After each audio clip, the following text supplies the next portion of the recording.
Bom dia, boa tarde, boa noite. Eu me chamo Anderson Chon e disseram que eu tenho o dom de fazer poesia. Eu faço isso todo dia, mas por favor, não me chama de poeta, nem me chama de escritor. Na verdade, eu nem gosto de rótulos. Se for para me rotular de alguma coisa, por favor, me chamem de pegador, mas não esse tipo de pegador.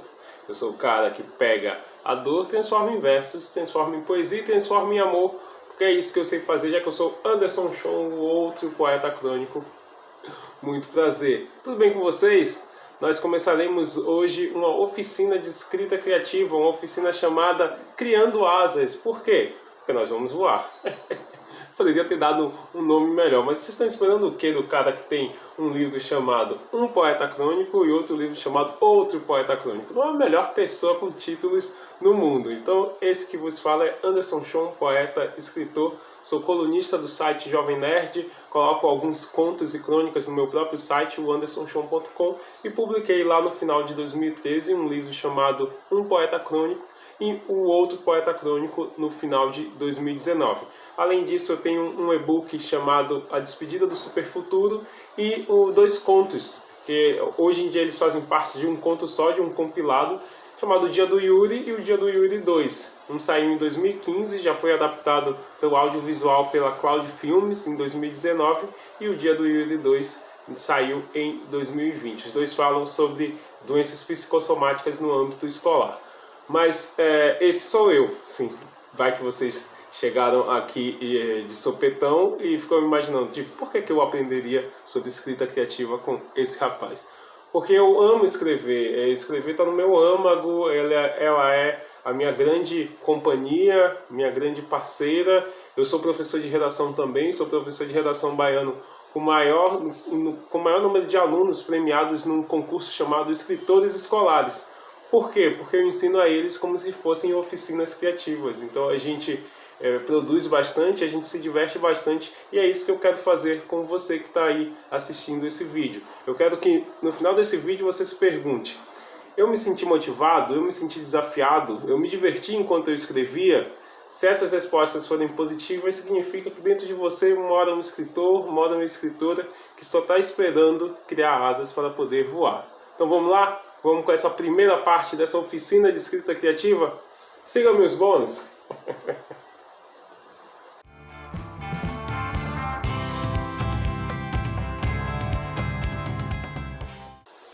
De alguma forma, a escrita ela é uma ferramenta do autoconhecimento.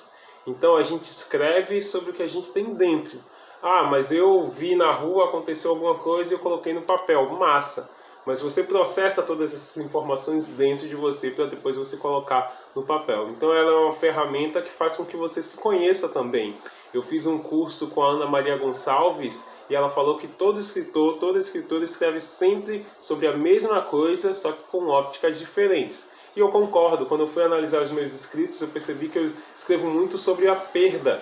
Em poesias, em crônicas, em contos, em romances, tudo permeia ali a relação da perda. E você aí, escritor e escritora, você escreve mais sobre o quê? E o que a gente vai fazer agora nessa primeira atividade é uma atividade de autoconhecimento. Eu vou fazer algumas perguntas para vocês, vocês vão responder e depois a gente vai entender o que faremos com essas respostas. Meus alunos me dão um título de o professor que faz as perguntas que eu nunca sonhei responder. Eu espero que eu ganhe esse título de vocês também. Ah, seria interessante que você fizesse essa brincadeira com uma outra pessoa. Porque além de você se impressionar com as suas próprias respostas, acredito que essas perguntas não são feitas para você diariamente, você também vai se impressionar com a resposta do outro, ou até tentar adivinhar a resposta do outro. Mas isso é mais uma ferramenta, essa brincadeira é mais uma ferramenta do autoconhecimento. Então vamos lá, papel e caneta. Nossa, me senti o Daniel Azulay fazendo isso. E agora eu me senti muito velho referenciando o Daniel Azulay. Mas pega aí papel e caneta para a gente responder essas perguntas. Primeira pergunta: como você gostaria de ser chamado ou chamada? Não necessariamente o seu nome, não necessariamente o seu apelido, mas como você gostaria de ser chamado ou chamada? Por exemplo, eu sou Anderson Chon. Você pode se sentir muito à vontade em me chamar de Chon. Segunda pergunta: qual livro você daria para a pessoa que você mais ama no mundo? Aniversário, Natal, Dia dos Namorados, Dia dos Pais, Dia das Mães, Dia das Avós, não sei. Mas você vai presentear essa pessoa, a pessoa que você mais ama do mundo, com um livro. Que livro seria esse? Já na terceira pergunta, eu quero saber que livro você daria para a pessoa que você mais odeia no mundo. Ah, show, eu não daria um livro, não daria nada para essa pessoa. Tá, pega essa possibilidade e joga fora. Agora me diz, qual livro você daria para a pessoa que você mais odeia no mundo? Vem cá, qual personagem da ficção, seja novela, livro, filme, série, você daria um beijo na boca? Eu gosto de ouvir as explicações, mas a gente não vai conseguir, né? Então me diz aí, qual personagem da ficção você daria um beijo na boca? E se você fosse um super-herói ou uma super-heroína, como seria o nome do super-vilão ou da super-vilã? Eu não quero saber quais seriam os seus poderes, como seria o seu uniforme, nada disso. Mas eu quero saber qual seria a alcunha do super-vilão ou da super-vilã. Vamos imaginar o futuro? Nós, bem no amanhã, já velhinhos, cabelos brancos, queremos nos sentar e escrever sobre a nossa vida. Ao criar essa autobiografia, ela vai precisar de um título, de um nome. Então, qual vai ser o nome da sua autobiografia? E a última e a pergunta mais polêmica de todas, por favor, eu preciso que vocês me respondam qual é o correto. É bolacha ou é biscoito? Então eu vou passar todas as perguntas já dando as minhas respostas, pode ser? E aí vocês, logicamente, pausem o vídeo para responder todas as perguntas. Quando vocês fizerem, vocês voltam para essa parte. As minhas respostas foram: como eu gostaria de ser chamado? De Sean. Qual livro eu daria para a pessoa que eu amo? Eu daria um HQ do Luke Cage. O Luke Cage é um personagem da Marvel, um personagem negro bem forte, que ele tem a pele impenetrável. Ele tem ali umas HQs que acontecem no Harlem. É muito bom, a história é muito boa, além dessa metáfora, né? Que quando ele foi criado, o Stan Lee pensou numa frase que era muito comum nos Estados Unidos, que é: para você ser negro e sobreviver nos Estados Unidos, só se você tiver uma pele à prova de bala. E aí ele faz um personagem exatamente para dar luz, dar corpo a essa frase. Cara, o livro que eu daria para a pessoa que eu não gosto, é a nossa terceira pergunta, eu daria um livro de receita. É tipo assim, velho, vá ocupar a mente, vá cozinhar alguma coisa, vá fazer um doce, quando você comer esse doce você vai ficar mais doce. Então eu daria um livro de receita para que essa pessoa possa adoçar mais a própria vida. Qual personagem da ficção eu daria um beijo na boca? Eu daria um beijão assim, bem acalorado na mulher Hulk. Agora, ela não poderia me apertar muito, assim, ela ia entender que eu sou meio magrinho e tal, talvez seria um quebra-ossos, mas eu paqueraria a mulher Hulk e, dando certo, eu daria um caloroso beijo nela. Se eu fosse um super-herói, na verdade eu sou o Super Sean. O nome do meu vilão, do super vilão, é o Coiso do Mal. E aí entendedores entenderão. O nome da minha autobiografia será A Cura, que eu acho que no final das contas é exatamente isso que a gente faz na nossa vida, né? Quando a gente sai do útero da nossa mãe, a gente está exposto a muita coisa boa, mas a muita coisa ruim também. E essas coisas ruins que são inevitáveis, elas precisam não nos fazer mal. Uma vez que elas fazem, a gente precisa buscar a cura. Então eu acho que a vida é uma grande busca da nossa autocura. Então o nome da minha biografia seria isso, A Cura. Como o brasileiro adora um subtítulo, né? Então seria A Cura, a história literária de Anderson Sean. E por último, se é bolacha ou se é biscoito. Eu falei biscoito a minha vida inteira. Em pouquíssimas situações eu falei bolacha. Mas eu falo de bolacha quando eu me refiro à minha avó. Quando eu pergunto à minha avó se ela quer. Eu não pergunto a ela se ela quer biscoito. Se ela quer bolacha. Significa que em algumas situações a bolacha vai existir, em outras situações o biscoito vai existir. Mas o melhor é que elas possam coexistir.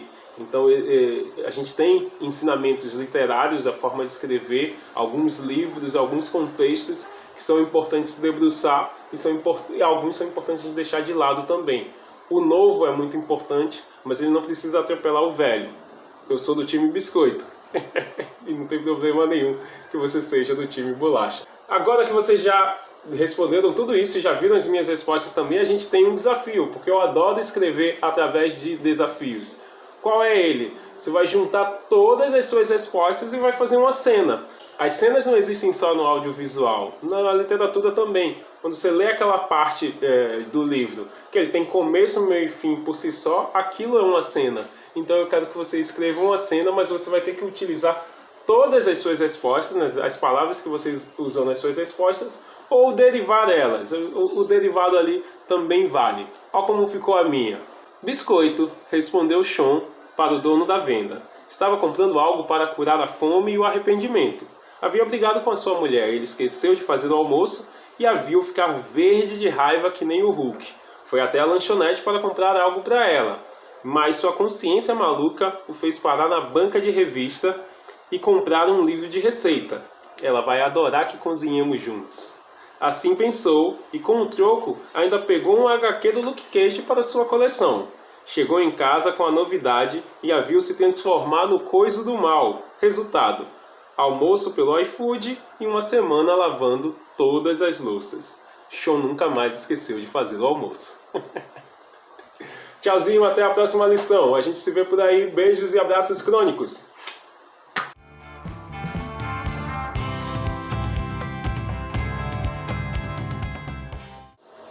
Bom dia, boa tarde, boa noite. Voltamos para a nossa segunda parte da oficina de escrita criativa Criando Asas. Eu sou Anderson Sean e vou guiar vocês para esse processo literário, criativo, imaginário, fantasioso e todas as outras características positivas que pudermos atribuir a esse processo. Na outra aula nós vimos, vou chamar isso de aula, não tem problema, né? Ser estudante não é ruim, né? Afinal de contas a gente estuda e morre burro. Mas vamos lá, na outra aula a gente se autoconheceu, a gente viu quais são os temas que existem na nossa escrita, a gente já produziu alguma coisa a partir do que existia dentro da gente mesmo, né? Com aquelas respostas de perguntas que nunca tinham sido feitas, com aquela produção de uma cena, e aquilo já serve para o que vamos aprender agora. Inicialmente, a relação de narradores e personagens. Os textos literários sempre apresentam um narrador. E olha, eu não estou falando de texto acadêmico, não. O texto acadêmico é texto objetivo. Mas texto relacionado à literatura sempre vai ter um narrador. Seja o eu lírico lá da poesia, dos versos, das estrofes, seja o narrador que acontece no texto em prosa. E aí a gente pode ter 4 tipos de narradores. Quais são eles? O narrador personagem, o narrador observador, o narrador testemunha e o narrador onisciente. Eu vou falar uma frase e explicar o conceito de cada um deles. O narrador personagem é o narrador que narra em primeira pessoa, é o eu. Eu sou narrador e personagem ao mesmo tempo. A frase fica assim, ó.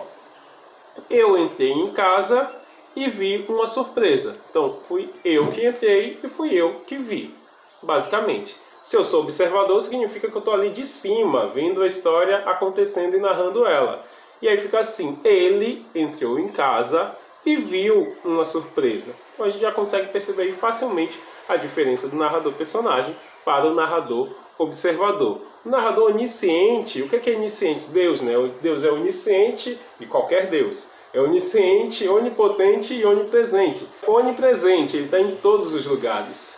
Onipotente, ele é super poderoso, e onisciente, ele sabe de todas as coisas. Então o narrador onisciente, ele já narra antecipando os fatos. Ele também é em terceira pessoa, então ele está lá de cima vendo a história acontecer. Então a frase fica, ele entrou em casa e mal sabia que havia uma surpresa. Então antes do personagem saber que tinha surpresa, o narrador já sabia, porque ele é onisciente. E o último é o narrador testemunha, que quando a história é narrada na primeira pessoa, mas o personagem não é um personagem principal, é um personagem secundário, um coadjuvante. Então ficaria assim, estamos esperando ele abrir a porta e ver a surpresa. Significa que meu personagem principal é a pessoa que vai abrir a porta, mas o personagem que está narrando é alguém que preparou a surpresa, é um coadjuvante. São esses 4 tipos de narradores. Sean, como é que eu sei qual tipo de narrador utilizar na história? Isso é muito de feeling. Os gêneros literários vão te ajudar bastante. Normalmente as narrativas policiais, elas vão ter narrador em primeira pessoa. Por quê? Porque você vai contar a história de alguém que está resolvendo um crime, procurando um criminoso. E para que você saiba tanto quanto essa pessoa, é melhor narrar em primeira pessoa. senão você pode saber de dicas que essa pessoa não tem. E não é interessante. É interessante você seguir o mistério junto com ela. Agora, se você tem, por exemplo, histórias de romance, cara, o legal é que seja um narrador observador, porque aí você consegue ver o que está acontecendo com os dois lados. Se eu conto uma história de romance que seja narrador-personagem, eu vou só saber o que acontece na cabeça de um lado X e não saber o que acontece na cabeça do lado Y. Isso não tem nada a ver com cromossomo, pelo amor de Deus. Os gêneros literários vão te ajudar nesses tipos de narrador, mas é muito de feeling também. Eu posso, por exemplo, fazer uma história policial com um narrador onisciente, e aí ficar antecipando os fatos mesmo. Mas isso não vai acabar com a graça? Não sei. Depende da forma como for feito. Entenderam? Já na criação dos personagens, normalmente a gente se baseia em pessoas que existem. Eu mesmo faço muito isso, eu só não coloco como personagem principal. Mas eu tenho vários amigos, várias amigas que já viraram personagens. Por quê? Porque o personagem ele tem sentimentos, o personagem tem característica, ele se movimenta. O personagem ele já existe. Você só está colocando ele no papel. Quando você coloca o personagem em determinada situação, então você tem que dizer assim, pô, mas vem cá, deixa eu pensar bem aqui. O que essa pessoa faria diante disso? E você vai perceber que existe um caminho. Ao criar as características do seu personagem, você já está dando a eles ações, você já está dizendo quais decisões ele tomaria. Então o personagem ele já existe. Botei ele na história, ele vai se movendo sozinho. São as suas mãos que vão escrever o que ele faz, mas as características já conduzem ele a um determinado comportamento. A gente precisa lembrar que os sentimentos eles não estão fixos no peito, coração e nos olhos. Então, os olhos marejaram, arregalou os olhos, o coração começou a bater no peito, mas não são só esses lugares que existem sentimento, não. Se eu quero construir uma história, por exemplo, de alguém que acabou de sair da cadeia, cara, como é que são os ossos dessa pessoa? Como é que ela se movimenta? Como é as mãos? Será que ela ainda sabe segurar em coisas que há tanto tempo ela não segurava? Então, descrever as mãos de um ex-encarcerado seria interessante. Ou então os pés da pessoa que precisa falar algo e ela não se sente tão à vontade com isso. Perceba como ficam os seus pés. Quer ver uma coisa interessante? Sempre quando você for construir uma cena com um personagem, se mova que nem ele.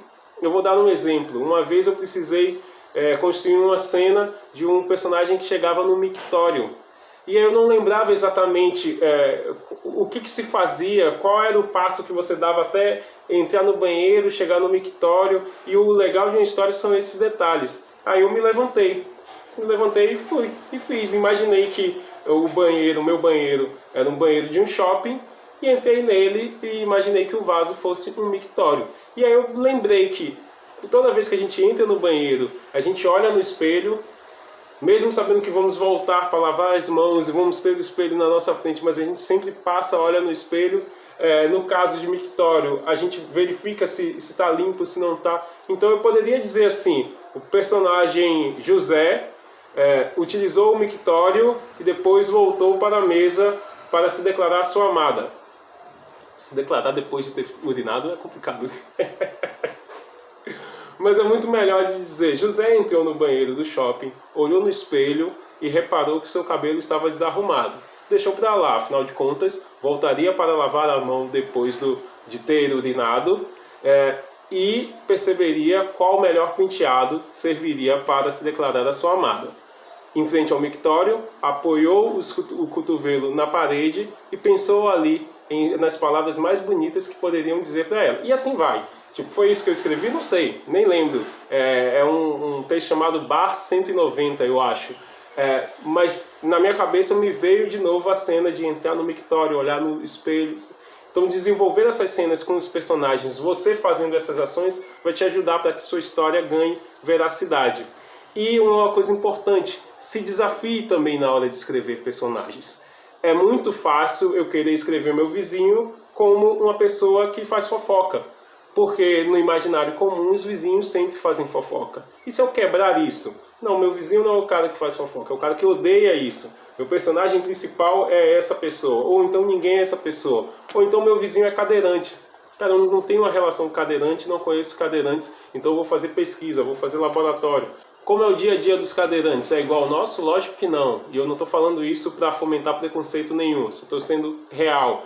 Uma vez eu conversei com uma cadeirante que era escritora e ela falou que ela odeia essa ideia de que todo cadeirante está sempre tentando se superar. Ela falou, não, eu só estou vivendo. Eu não preciso dessas histórias fantásticas de superação. Eu fiquei, caramba, realmente, assim. Então se desafie também na hora de criar personagens, como nós vamos fazer agora. O desafio é a nossa atividade sobre criação de personagens, então não sai daí, que essa atividade é muito bacana. Vamos lá! Como é o desafio que nós vamos fazer agora? Eu vou listar 2 perfis de personagens e vocês vão responder perguntas sobre esses personagens. Ah, mas como é que eu conheço eles? Lembra que eu falei inicialmente? Os personagens já existem. Quando a gente coloca eles na história, a gente só tem que criar as linhas coerentes para esses personagens. E outra, você também pode relacionar que talvez esteja alguém aí ao seu redor que tenha essas características. Então, para criar personagens, é muito mais fácil você pegar pessoas que já existem e colocar dentro das histórias e criar essas linhas coerentes para as ações desses personagens a partir de suas características. E essas características, elas podem ser físicas ou psicológicas, né? Físicas relacionadas ao que a gente vê, psicológica a como a pessoa é. Mas lembrar de que descrever isso de forma interessante, para não parecer que o nosso leitor é burro. Eu chegar e dizer assim, o personagem ele é alto, negro e alegre. Nossa, é como se eu estivesse escrevendo para alguém que não tem o dom de interpretar as coisas. Assim. Então, nossas características dentro do texto, né, dos personagens, elas vão ser diluídas. Eu vou dizer aqui as características de forma objetiva e vocês vão responder as perguntas, beleza? Meus personagens são um homem negro de 1,77 de altura, trabalha como cozinheiro numa hamburgueria e é fã de Raul Seixas. Ele mora com os pais e tem uma namorada em outro estado. Vocês podem ir anotando isso, né? Pausando o vídeo e anotando, porque aí vai ficar mais fácil para vocês. A outra personagem é uma mulher branca de 1,54 de altura. Ela estuda numa faculdade particular, toca em uma banda de samba nos finais de semana, tem 2 cachorros e mora num apartamento. Eu quero que vocês me respondam as perguntas que eu vou fazer agora baseado nessas características. Quais perguntas são? Se esses personagens entrarem no shopping, qual é a primeira loja que eles vão? Qual era a matéria predileta desses 2 personagens na escola? Qual a cor favorita de cada um? Que tipo de vícios esses personagens teriam? E o posicionamento político deles? Qual seria? E qual é o livro de cabeceira de cada um deles? Desafio? Bacana, né? E você pode fazer isso com um colega, com você mesmo, descrevendo um personagem e tentando responder essas perguntas. Existe um questionário com 100 perguntas para a criação de um personagem. Se eu lembrar, eu coloco ele na descrição. Na verdade, eu tenho que pedir para a Feira Literária da Praia do Forte para fazer isso, porque eu não tenho esse poder. Mas isso é fácil de encontrar na internet, beleza? Então, ficamos por aqui com a nossa segunda parte da oficina. Já vimos o autoconhecimento necessário para escrever e agora passeamos por narradores e personagens. E tem mais, beleza? Vou ficando por aqui, beijos e abraços crônicos e até!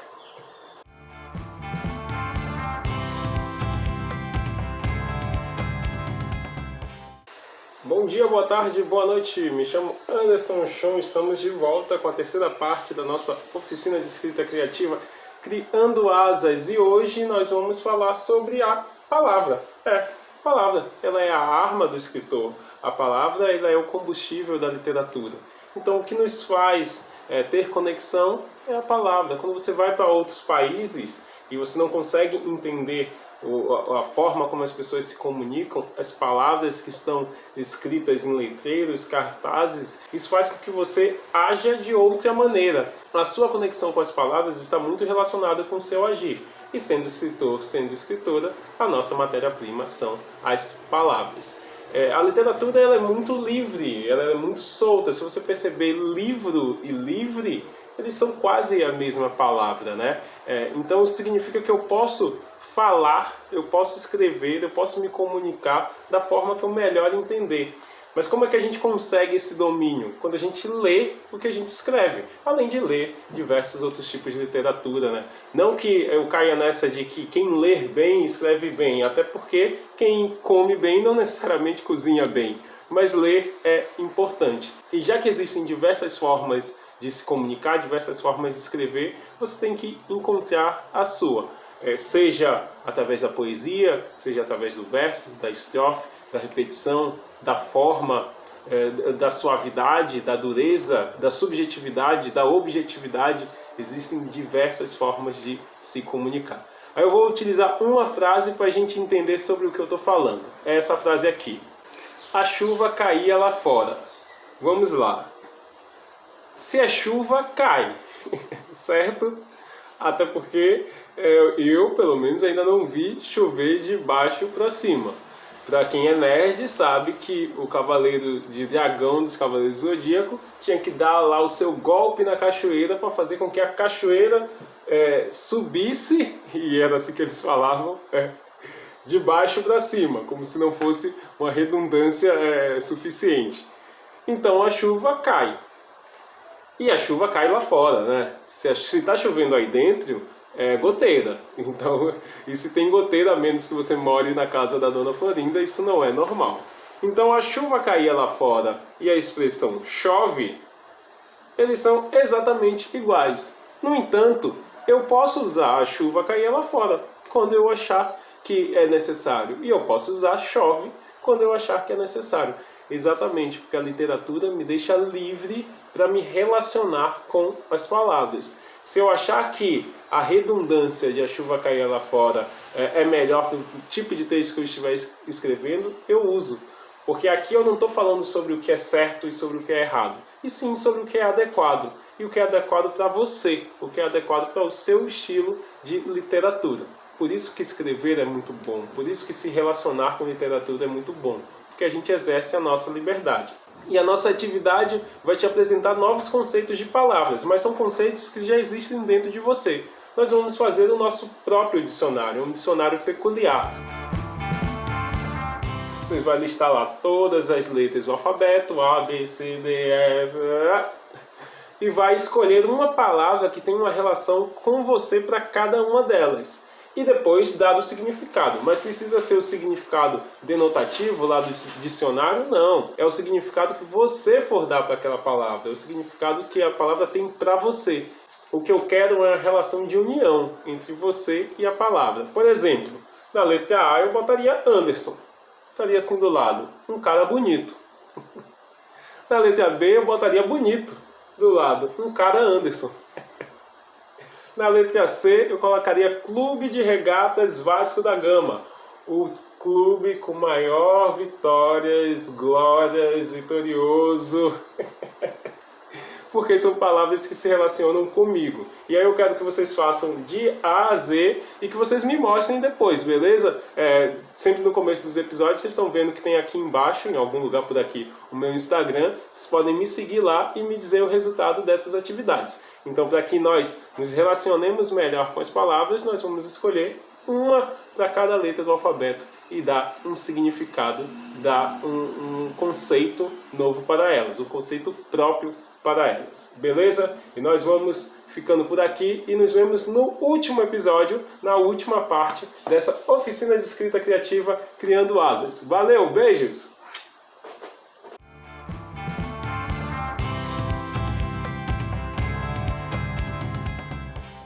Bom dia, boa tarde, boa noite. Me chamo Anderson Chon e essa é a quarta e última parte da nossa oficina de escrita criativa Criando Asas. Nós já sabemos sobre o que escrevemos, nos autoconhecemos, já conhecemos narradores, já conhecemos personagens, já nos relacionamos com a palavra. E agora, como é que eu transformo tudo isso em um texto?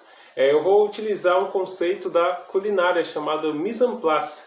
O que é isso? Antes de você começar a cozinhar, você tem que separar todos os seus ingredientes para pegá-los na ordem que você for utilizar para fazer a sua receita. Significa que quando você vê todos aqueles ingredientes, você já tem uma noção do que você vai cozinhar.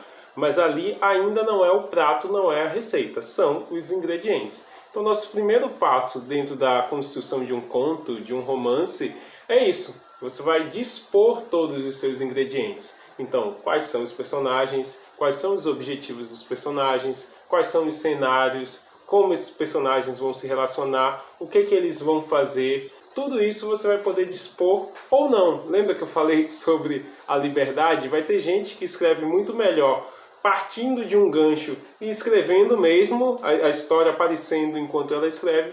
Vai ter gente que vai se desenvolver melhor roteirizando toda essa história para escrevê-la. Eu prefiro o segundo passo. Eu prefiro também tratar a literatura como um trabalho. Muita gente fala sobre inspiração. A inspiração faz parte. Você está inspirado, motivado, desafiado. Mas eu prefiro tratar como se eu fosse um matemático. O matemático ele não vai fazer a conta só quando ele estiver inspirado, ele vai fazer sempre. Significa que quanto mais prática, melhor. Quanto mais você escrever, mais você vai aprender a escrever. O Stephen King fala sobre 4 páginas por dia. Isso vai funcionar para alguns, não vai funcionar para outros. Isso vai funcionar em determinadas histórias, não vai funcionar em outras histórias. Então a gente tem liberdade para entender. Mas se você quer aprimorar a sua escrita, pratique. Escreva sempre. E na construção do conto, do romance, entender como é que esses personagens vão se relacionar, o que eles vão fazer, como é que eles vão do ponto A para o ponto B. Você vai perceber que apesar de tudo estar organizado anteriormente, quando você for escrevendo, muitas ideias vão surgir, muitas ações vão surgir e você não pode descartá-las, dizer não, eu já fiz o meu planejamento, eu tenho que segui-lo. Jamais. Você vai seguindo esse fluxo, porque isso é escrita. Às vezes eu acho que as ideias estão por aqui, as histórias estão por aqui. Quando eu começo a escrever, elas se encontram com a minha caneta que encontra um papel. Aí eu vou dar um desafio muito simples para vocês. O que eu quero é que vocês escrevam um conto, com começo, meio e final. Não vou estipular número de linhas, número de páginas, nada disso. Eu quero que vocês se mantenham livres. Como é que seria o primeiro passo para escrever esse conto? Pensar no enredo. O enredo seria aquela sinopse. Só que a sinopse ela é muito mais própria para o consumidor e o enredo para o autor. Então pensar em alguma coisa do tipo, vou contar a história de um rapaz que foi para a guerra, mas ele era muito medroso e ele ficou tentando convencer o amigo do lado a parar de guerrear. Pronto. Isso é um enredo. Eu já posso construir toda uma história a partir disso. Por quê? Eu já sei que eu vou ter no mínimo 2 personagens. Eu já tenho uma característica desse personagem, ele é medroso. Eu já sei qual é o cenário. Então o cenário é a guerra. Mas qual guerra? Porque isso pode falar muito sobre a minha narrativa. É a Primeira Guerra? É a Segunda Guerra? É a Guerra do Vietnã? É a Guerra do Golfo? Os lugares onde eu imaginar que essa guerra vai existir vai falar muito sobre o que pode acontecer. Se debruçar, estudar sobre questões que sejam relevantes para a sua história e trazer essas informações para dentro dela. Tudo isso vai dar muito corpo à sua história. Mas voltando ao mise en place, quando você vê as informações ali dispostas, você pode juntar para que nasça a sua receita. E assim a gente vai construir um delicioso conto, um delicioso romance. Mas eu sei que o primeiro passo é difícil. Por isso que eu vou fazer o que eu faço com os meus alunos. O que eu faço com as minhas alunas, para que a gente consiga escrever. Eu vou te dar um final, eu vou te dar uma frase final. E aí você vai ter que construir todo o conto para conseguir chegar nela. Se você sentir dificuldade ainda assim com isso, pega essa frase e joga no começo. Então você vai ter que começar o conto com essa frase. Ou se você já assistiu as outras 3 aulas e mais essas dicas e já se sente super craque para escrever, então por favor escreva o seu conto e me mande. Eu estou muito feliz, muito agradado com a Feira Literária de Praia do Forte por ter me chamado e eu espero estar com vocês aqui outras vezes e presencialmente. Afinal de contas, Praia do Forte é um lugar lindo demais. Sempre quando eu tenho oportunidade de ir, eu vou. Beijos e abraços crônicos e a frase é: eu não sabia que tinha um jacaré aqui. Eu quero que vocês comecem ou terminem um conto com a frase: eu não sabia que tinha um jacaré aqui. Beleza? Todas essas produções vocês podem me mandar lá no @AndersonShon no Instagram e acompanhem as minhas escritas, os meus escritos no meu site www.andersonshon.com. Foi um prazer estar com vocês e até breve. E para finalizar, deixarei aqui uma poesia sobre saudade para falar um pouco sobre como foi 2020, mas que com essa vacina em 2021 nós poderemos matar toda ela. Não só a saudade, como o coronavírus. Beleza? Ela é assim. Um aluno me perguntou o que era saudade. Eu não queria responder na verdade, mas tinha obrigação. Então fiz a comparação com as manhãs de sono, as tardes na escola e as noites na televisão. Disse que quando tiver mais idade, as manhãs serão de trabalho, as tardes de trabalho e as noites só Deus sabe.